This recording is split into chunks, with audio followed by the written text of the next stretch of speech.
Jeff Cordero is a veteran pit crew member and tire changer. Last year, he was part of one of the most talked about pit crews during the season because of their lightning quick pit stops with William Byron and the number 24 team. Unsurprisingly, they're hoping to replicate those same efforts and take it one step further in 2024. Can they do it?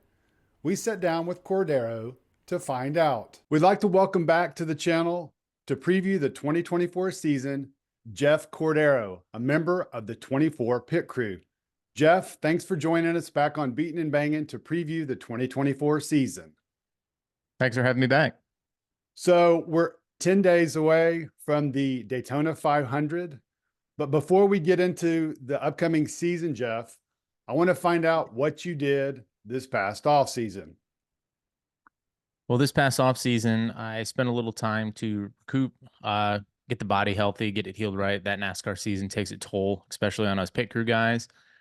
And I took a lot of my offseason to do the things that, I can't really do a lot during the season. Went on a few hunting trips, went and shot some indoor target archery at some of the big venues across the country. So that was a lot of fun. I definitely filled up my plate this offseason.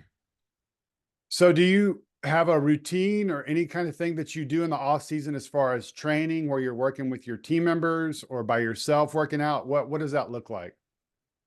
Yeah, so I think the off season has looked different for me over years past with different teams. But here at Hendrick Motorsports, what we did this year in the 24 and what we did on pit road, we were all very happy with how we performed last year throughout the year. So we didn't really feel like that we needed to spend, a ton of time in, November and December really pounding on our bodies because we take enough of that toll throughout the year, about 9.5 months of it. So getting a little bit of time to rest, kind of step away from it, really, like recharges the batteries, get your body healthy, get right. So that way, when we get back into it, starting, late December, early January, getting into February, once the season kicks off, we're all like, we're revigorated, we're ready to go. We're not kind of beat up and kind of, worn out from the off season. But when it comes to strength and conditioning, it's just maintaining a level of fitness all year round.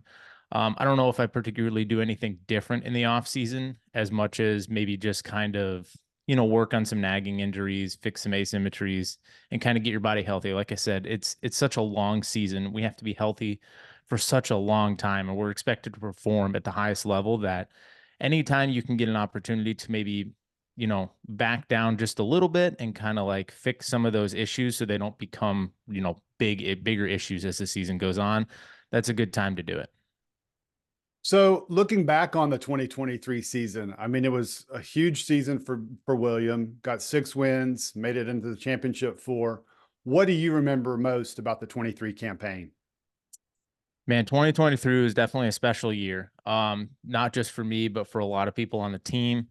It's that breakout year that everyone kind of, expected William to have. We just didn't know when it was going to be. And with Rudy on top of the box, we had a great season. It didn't end the way I think we wanted to, but we showed up, we showed out every week, everywhere we went. We had fast cars.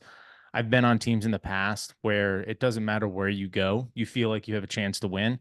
And I've been on other teams where it doesn't really matter where you go, you don't have a chance to win. So being in the seat that we were last year, knowing that no matter what track we went to, someone was going to have to beat us to win the race it's a really awesome feeling. You can take that momentum and really carry it throughout the year. Looking back on 2023, and it was so successful. Now we're going into 2024.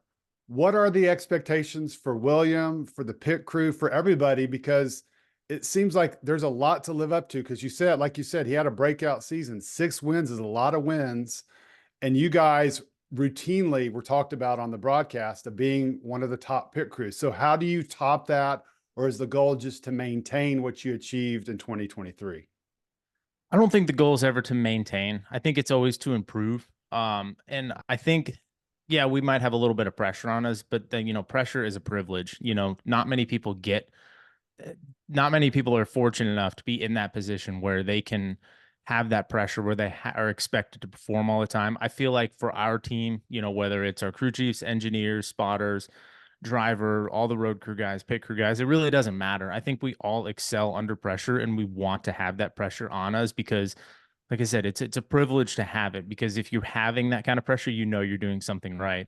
And when you're doing stuff right, that's when you get to go to victory lane and you get to, sling champagne and to do the hat dance. So yeah, I don't know if it's much, it's pressure, sure. But I think for us, it's just continually to strive just to be a little bit better than last year. Like we had a really good program last year with our speedway program. We ran really good if we didn't get caught up in wrecks. Our road course stuff was really good. We ran good at all the road courses. Our intermediate stuff, our mile and a half stuff, it didn't feel like anybody could touch us on the 24 or really at HMS in general. So I feel like our intermediate program was really good. Our short track program, I feel, was a little hit or miss. There were some weeks where it was good, and then there was other weeks where we didn't quite hit it right. And I think that was more company wide than it was just maybe us in particular. So I know there's been a definitely an importance put on getting a little bit better at the short track program this year, but I don't think that's going to come at a detriment to what we performed well at the other tracks this year. So from pit crew standpoint wise, it's just going out there and just beating people on pit road. That's the goal. That's what we want to do every week. If it's one car, great. If it's 10 cars, awesome. And if it's 20, like we did at the Cook 600, that's even better. So anytime a caution comes out, we're begging for them to come down because we want to put tires on it because that's where we get to shine. That's where we get to play. You mentioned the hat dance, and I know that's part of the victory lane celebration. But for William, he adopted a new thing, this ginormous hat that he wore. So he makes it to victory lane in 2024. Can we expect the same big hat? I don't know. We're gonna have to wait and find out. That was definitely cool. I mean, I did not expect it, the first time it came out. It was kind of one of those surprises. It kind of caught everyone off guard. Or at least, some of us, some of them knew, but it was really cool. It's his little thing. Like at least it was last year. I think everybody has their shtick. Joey's got out. He holds the steering wheel. Kyle does the bow. Last year, William had the hat. Does that continue? We're just gonna have to wait and find out. So I understand from watching Stacking Pennies earlier this week, and Skip Flores mentioned how there was a change at the top at Hendrick with Jonathan Carvin moving on. So what can you tell me anything about that? Has it changed the process at all, or is it just business as normal and you guys are just plugging away, ready to move forward in 2024 with the crew that you have? I think it's business as normal. It hurts to lose a pit coach and someone who's been in the industry for so long. And John Carvin, who's a great guy, did a lot for Hendrick Motorsports I think he was there for 8 years. He was there for pretty much as long as I've been in the sport. So he definitely has a history being at Hendrick Motorsports and he's done a lot for that program. And I think with Jacob Claiborne stepping in and taking that position, he was one of our coaches last year. He did a great job. It's kind of business as normal. We kind of are still operating. We've made a couple little changes here and there, but nothing that's like, mind blowing or catastrophic or like completely changing anything. So I think it's going to be good. It's maybe fresh faces, maybe help, but I think it's going to be hard because we had, some of the most dominant pit crews last year and us, the 5, the 48 was good and the 9 was good. So it's going to be, as long as we can keep going, business is normal, I think we'll be all right.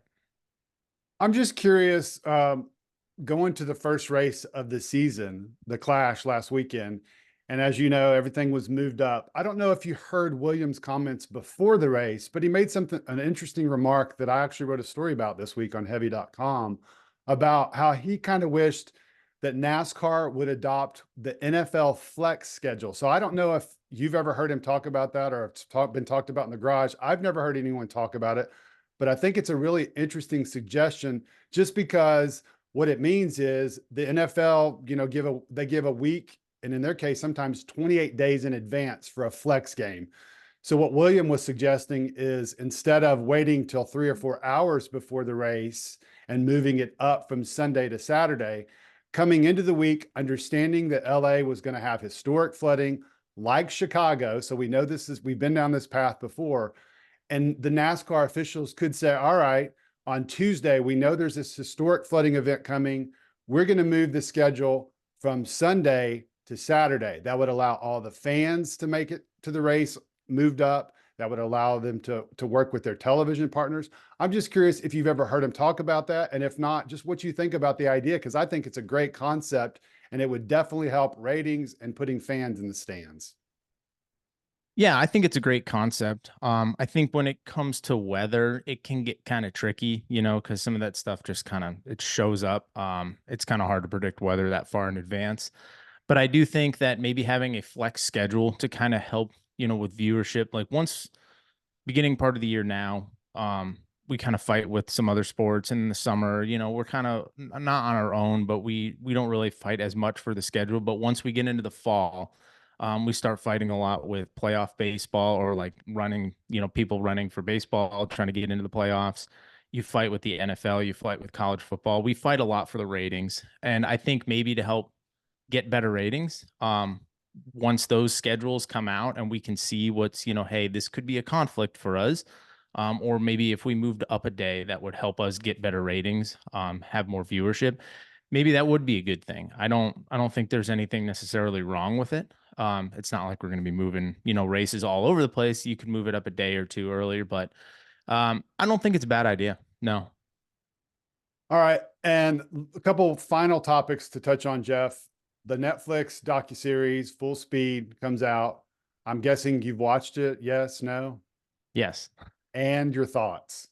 I think it's really good. I think what I did not. I knew a couple people around me that watched F1, and then the F1 Drive to Survive came out a couple of years ago, and then all of it seemed like everybody around me was watching F1, and then everyone saw that docu series, and then they started watching races. So I think that's going to be something that's going to be good for us.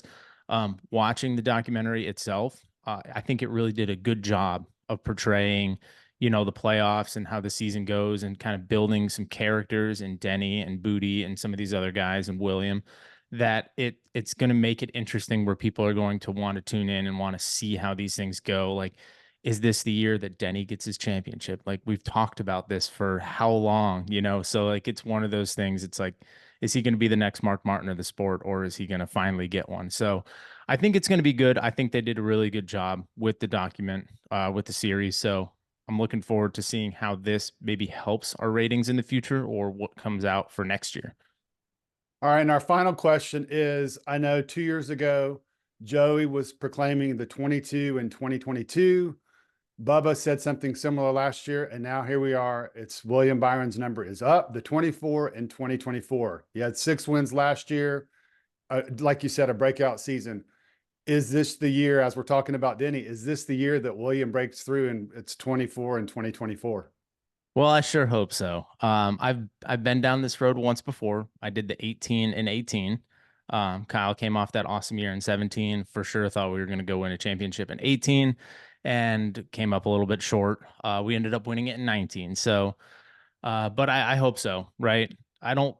I think the number, the parity in it, it's really cool. 18 and 18, 19 and 19, whatever, right? You can go on for any driver. It can be their year. But I think it doesn't really matter what year when you actually win it. The fact that you can win one is just huge. Winning that cup championship is so hard.